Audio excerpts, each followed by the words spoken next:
चमीरा ने बर्फ में एक गड्ढा खोदा, फिर अपनी बेटी को उसमें कूदने को कहा। लिंडा नंगे पांव बर्फीली जमीन पर चली, फिर उसने गड्ढे में छलांग लगा दी। उसका बॉडी टेम्परेचर तेजी से गिरने लगा, होंठ नीले पड़ गए, लेकिन चमीरा बस किनारे से देखता रहा। असल में लिंडा कई दिनों से डरावने सपनों से परेशान थी। अपने सपनों में वो हमेशा पानी के एक टैंक में फंसी होती थी और जैसे ही वो जागती उसकी नाक से लगातार खून बहने लगता। इसलिए चमीरा ने तय किया कि वो उसे उसके डर का सामना करने में मदद करेगा।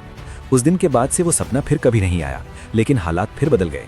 उस दिन जब लिंडा स्कूल बस में चढ़ रही थी तो एक क्लासमेट ने देखा कि उसकी नाक फिर से ब्लीड कर रही है। वो उसे साफ करने ही वाली थी कि अचानक बस जोर से हिलने लगी। बस पुल की रेलिंग तोड़कर नदी में गिर गई। धीरे धीरे पानी बस के अंदर भरने लगा। बच्चे डर से चीखने लगे। बस में लिंडा ही थी जिसने पानी में गोता लगाया, क्योंकि वो पहले से ट्रेंड थी। उसने खिड़की तोड़ने की कोशिश की, लेकिन उसकी ताकत कम पड़ गई। वो सांस लेने ऊपर आई, फिर दोबारा नीचे गई और बाहर निकलने का रास्ता ढूंढने लगी। उसे आगे एक हल्की सी रोशनी दिखी। उसने बाकी बच्चों को बताया, लेकिन सब बहुत डरे हुए थे। आखिर वो अकेले ही तैरकर वहां पहुंची और टूटी हुई खिड़की के एक छोटे से छेद से निकल गई। वो पूरी ताकत से तैर रही थी, लेकिन बस से बाहर निकलते निकलते उसकी सारी एनर्जी खत्म हो गई। सतह तक पहुंचने से पहले ही वो बेहोश हो गई।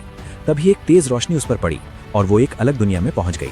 उसका छोटा शरीर पानी के एक गोल बबल में तैर रहा था। एक हाथ ने उस बबल के अंदर पहुंचकर उसे बाहर खींचा। एक औरत ने उसे गोद में लिया और दो चॉइसेस दी, या तो तुम मेरी तरह एक एंजल बन जाओ या वापस इंसानों की दुनिया में लौट जाओ। अपने पिता से दोबारा मिलने के लिए लिंडा ने इंसानी दुनिया में लौटना चुना। इनाम के तौर पर उस एंजल ने उसकी आंखें निकाल दी। लड़की के मरने के 10 मिनट बाद उसके पिता ने उसे नदी के किनारे पाया और वो फिर से जिंदा हो गई। चमीरा ने उसे जोर से गले लगाया। लिंडा ने अपनी आंखें खोलने की कोशिश की, लेकिन अब वो कुछ भी नहीं देख सकती।